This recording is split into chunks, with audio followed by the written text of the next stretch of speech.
하나님이여 우리에게 믿음을 더하여 주시옵소서. 찬송가 455장으로 하나님께 찬송 올려드리겠습니다.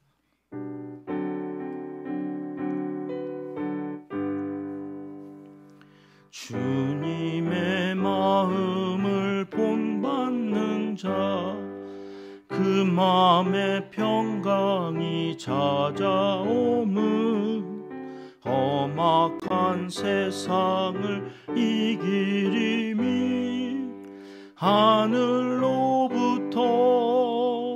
임함이로다. 주님의 마음 본받아 살면서 그 거룩하심 나도 이루리. 주 모습 내 눈에 안 보이며 그 음성 내 귀에 안 들려도 내 영혼 날마다 주를 만나 신령한 말씀 늘 배우도다. 주님의 마음 본받아 살면서 그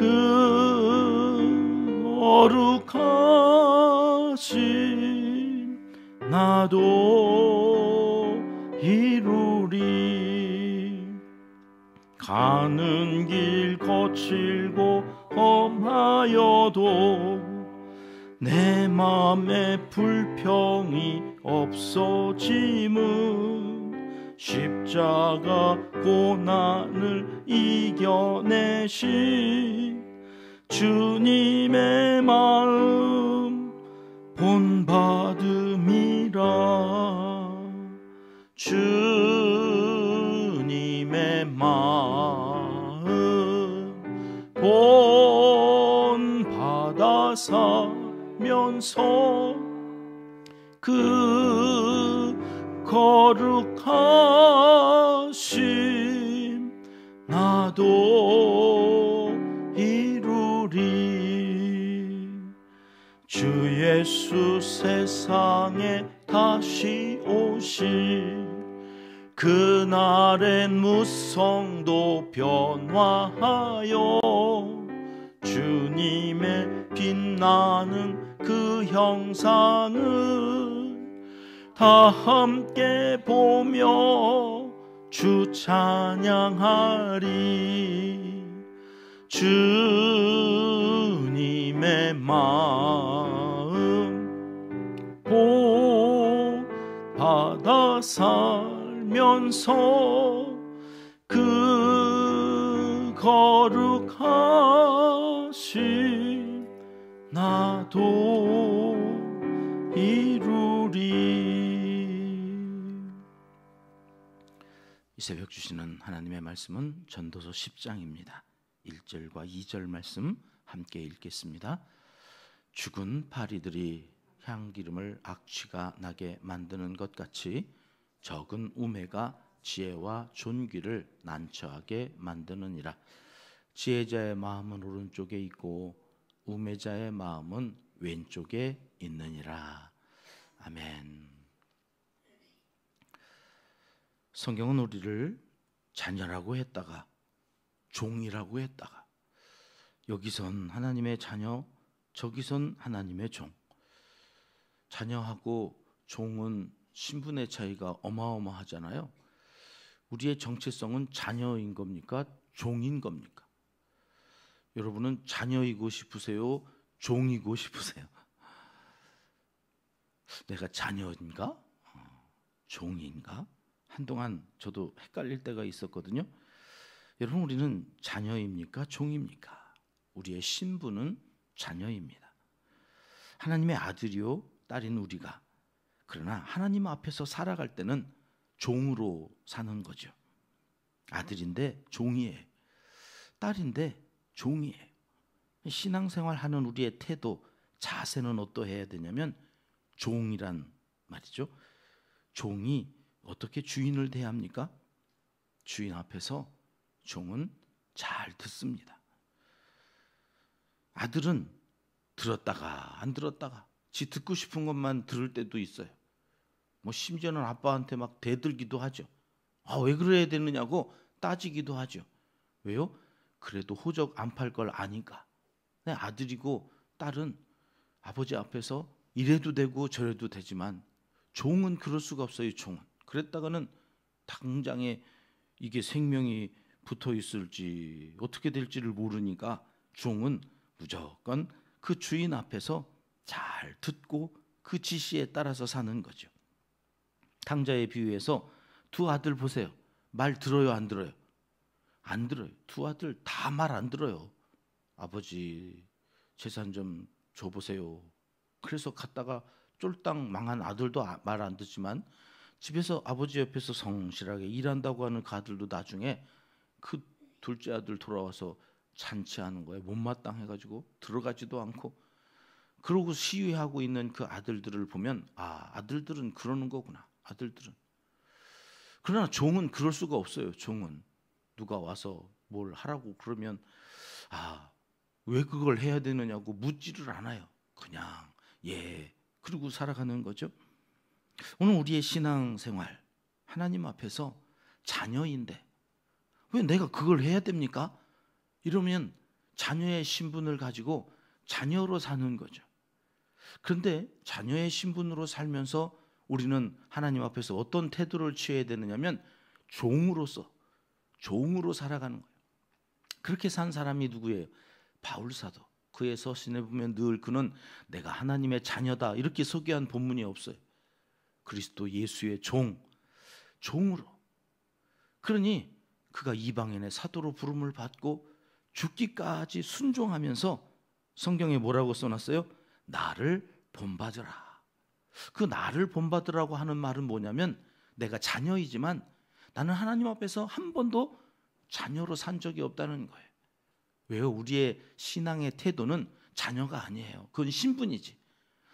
내가 죄의 사망의 노예였다가 이제는 하나님의 종으로 하나님이 나를 자녀 삼아 주셨다고 하는 그 신분의 변화 속에서 감사함으로 이제는 내가 하나님 앞에 무익한 종입니다. 그리고 살아야 된다는 거예요.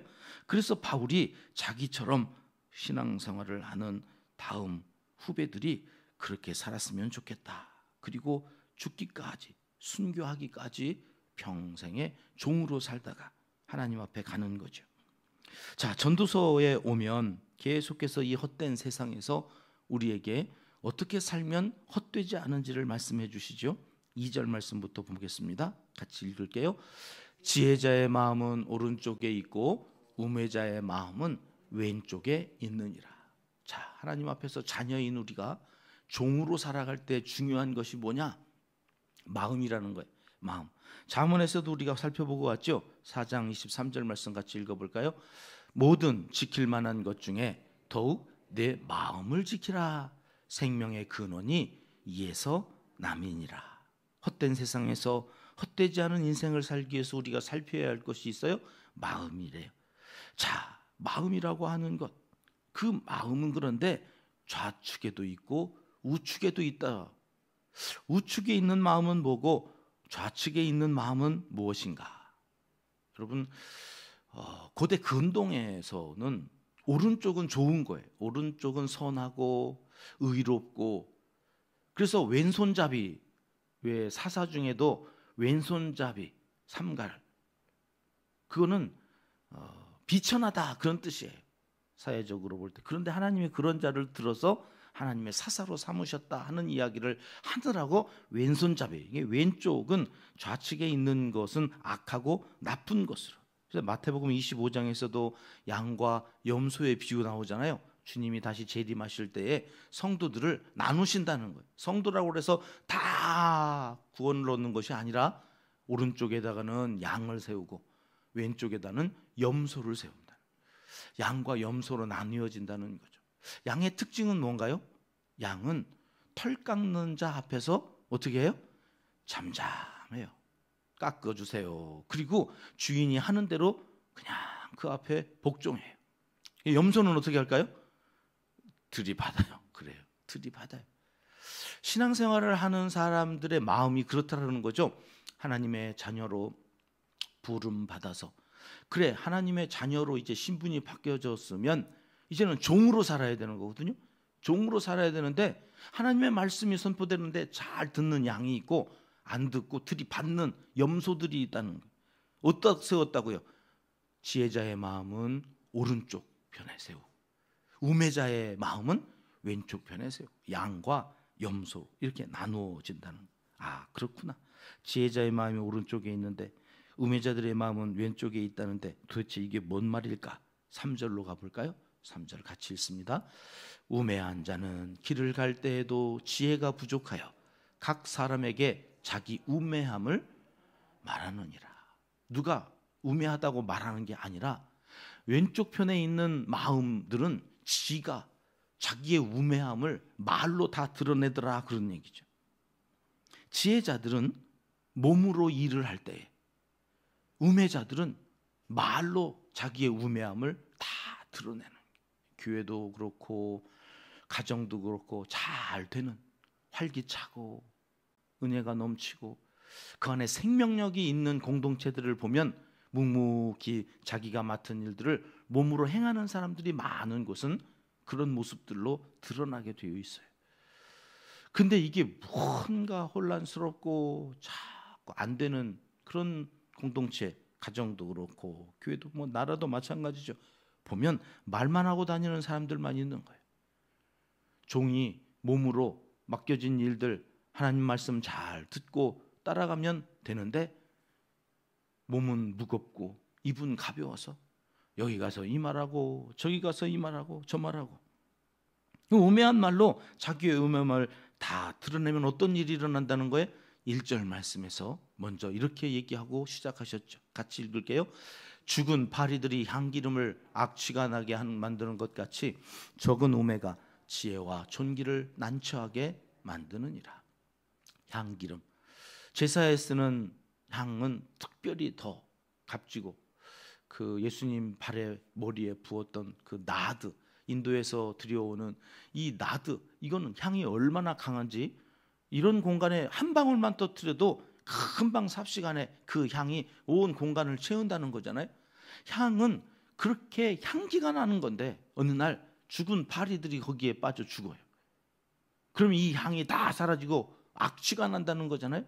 우매한 사람들이 그렇다는 거예요. 공동체 안에 몸으로 종인데 일은 하지 않고 입만 나불나불거리면서 끊임없이 여기 가서 우매하고 저기 가서 우매한 말들, 그러면 공동체가 금방 악취가 진동해가지고 존귀를, 지혜를 난처하게 만든다.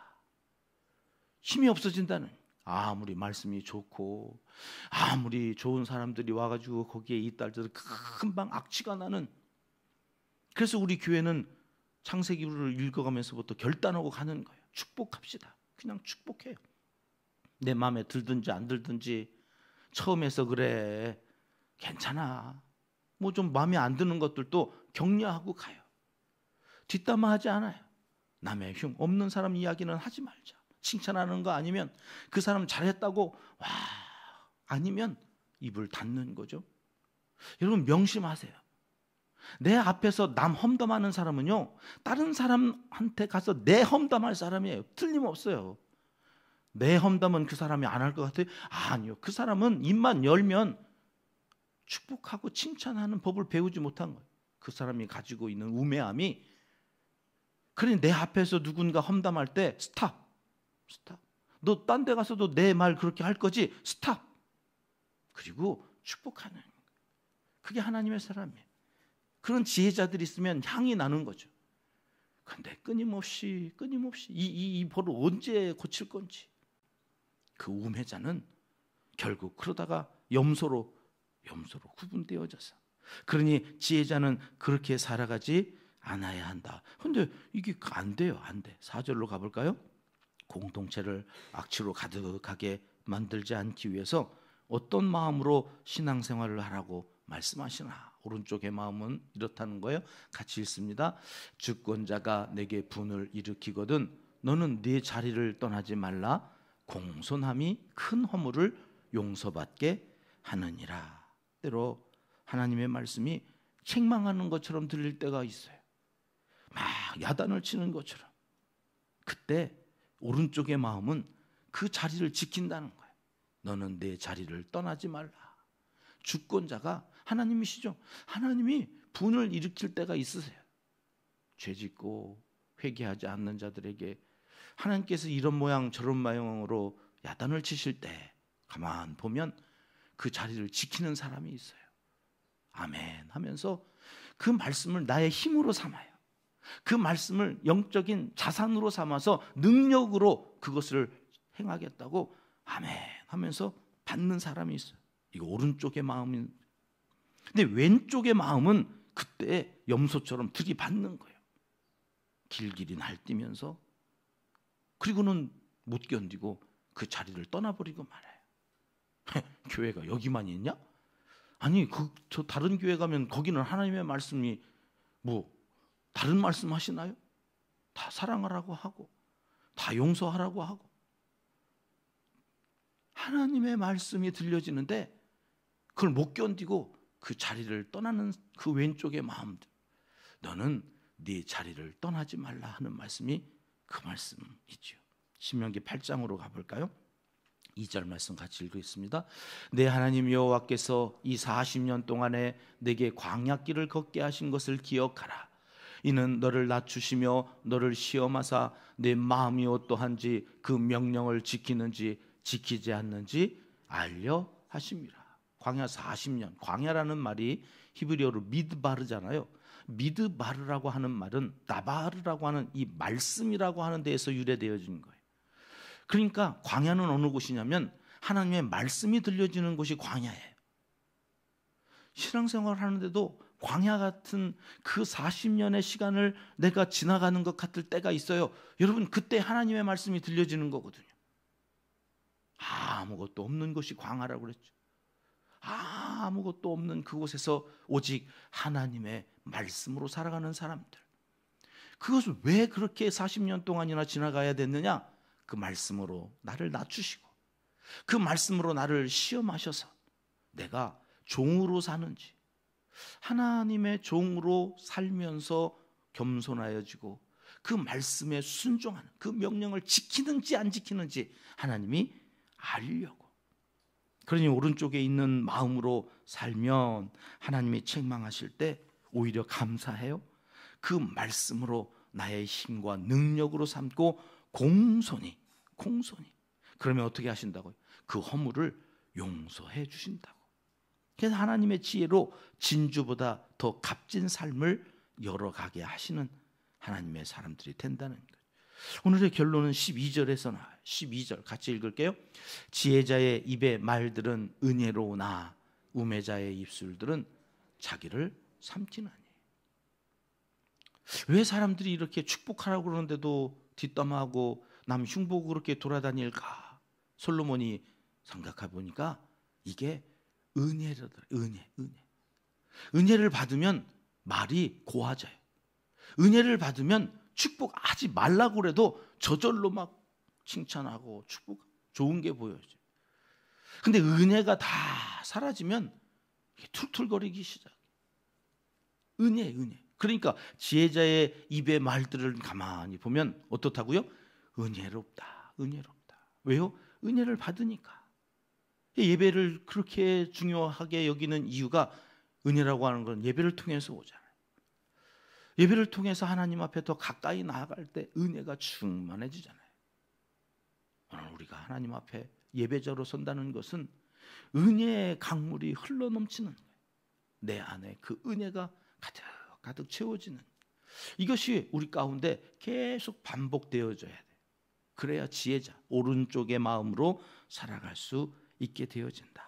여러분, 요즘 교회에 대한 말, 목사님에 대한 말, 함께 신앙생활하는 성도님들의 말이 은혜로운가?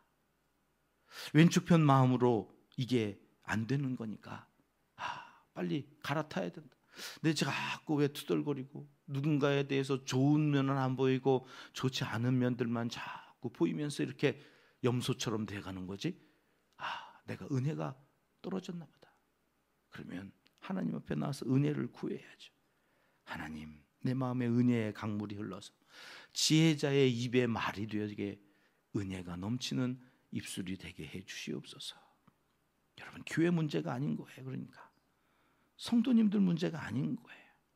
은혜가 바닥이 난 어느새 내가 오른편 마음에서 왼편 마음으로 옮겨져 있는 내 모습이 문제인 거죠.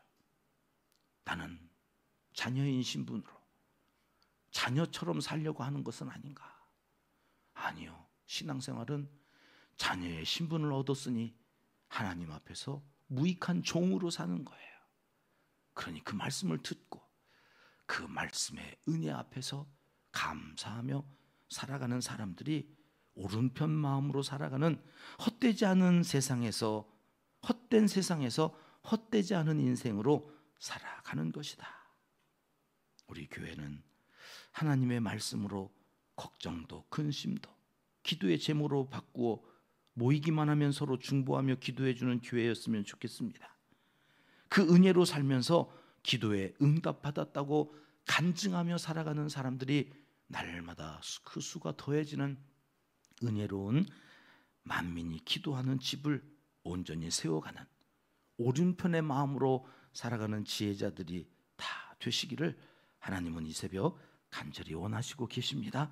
기도하겠습니다. 하나님 아버지, 헛된 세상에서 헛되지 않게 살기 위해 마음을 살피며 오른쪽 마음으로 말씀을 잘 듣고 이 자리 끝까지 지키며 지혜자로 살게 하여 주시기를 간절히 소원합니다. 말로 우매함을 드러내지 않도록 일하는 종이 되게 하시고 하나님의 자녀된 신분에 먹칠하는 우매자가 되지 않도록 도와주시옵소서. 이제 못다한 기도를 주님 가르쳐 주신 기도로 아뢰오니 하늘에 계신 우리 아버지, 아버지의 이름을 거룩하게 하시며 아버지의 나라가 오게 하시며 아버지의 뜻이 하늘에서와 같이 땅에서도 이루어지게 하소서. 오늘 우리에게 일용할 양식을 주시고 우리가 우리에게 잘못한 사람을 용서하여 준 것 같이 우리 죄를 용서하여 주시고 우리를 시험에 빠지지 않게 하시고 악에서 구하소서. 나라와 권능과 영광이 영원히 아버지의 것입니다. 아멘. 수요일 새벽 함께 합심으로 기도할 제목입니다. 오른쪽 마음으로 양처럼 살아가는 성도 되게 하시기를 간절히 기도하며 나아갑니다. 교회를 낳고 키워가는 선교 공동체가 되게 하소서. 우리 교회 세 번째 비전을 위해서 기도하고요. 세계 100여 명의 매달 돕는 어린이들과 그 가정을 위해서 기도하겠습니다. 우리 교회에 있는 10개의 남녀 선교회, 지난 주일 오후에도 남녀 선교회 회원들 하나가 되어서 하나님께 감사의 예배를 드리는데 얼마나 은혜롭던지요. 하나님, 우리 남선교회 안에서 더욱더 사랑이 넘치고 하나 되어서 하나님의 영광을 드러내는 그 선교회를 통해서 선교가 온전하게 이루어질 수 있기 위해서 기도하겠습니다. 임마누엘 찬양대와 헵시바 찬양단, 은혜 찬양단 세계 찬양팀을 위해서 배우 기도합니다. 태국의 김상혜 선교사님, 대만의 조나단 선교사님, 충북 기댄교회의 김영실 목사님과 공주 세수망교회 조건호 목사님을 위해서 이름을 한 번씩만 불러주십시오. 이재민들과 환우들을 위해서 이 새벽에 우리 함께 기도하고 저녁에 있을 수요 예배 말씀을 전해주실 김 목사님을 위해서도 생각나시면 기도해 주시면 감사하겠습니다. 함께 기도하겠습니다.